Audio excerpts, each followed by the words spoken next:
14 বছর পর মেসি আসছে ভারতে, কলকাতা সল্ট লেক স্টেডিয়ামে, যেটা নিয়ে ভাই সাহেব অনেক কন্ট্রোভার্সি। ফ্যান্স বিশেষ করে খুবই রাগান্বিত যে তারা 5,000 টাকা দিয়ে টিকিট কিনে মেসিকে দেখতে পারলো না। এখানে একজনে কলকাতার ফ্যানে বলে এটা পুরোপুরি একটা ফ্রড ছিল, মেসিকে একেবারে দেখানো হয়নি, শুধু সাংবাদিক, পুলিশ আর তৃণমূল কংগ্রেসের নেতারাই তাকে দেখতে পেয়েছেন। আমরা টিকিটের জন্য 5,000 টাকা দিয়েছিলাম, আর যারা বিনা পয়সা এসেছিল তারা মেসিকে দেখে চলে যেতে পেরেছে।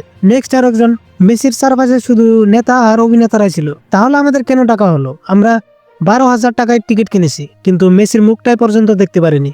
এটা বড় বক্তা ছিল ভাই সাহেব, 12,000 টাকা দিয়ে টিকিট কেটেও তার মনের আশা পূর্ণ হলো না। এই জঘন্য ইভেন্টের জন্য এক ফ্যান স্টেডিয়ামও ভাঙচুর করেছে, যেখানে মেসি উপস্থিত ছিল। তিনি বলেন একেবারে ভয়াবহ আয়োজন। তিনি মাত্র 10 মিনিটের জন্য এসেছিলেন, চারপাশে সব নেতা ও মন্ত্রীরা তাকে ঘিরে রেখেছিলেন।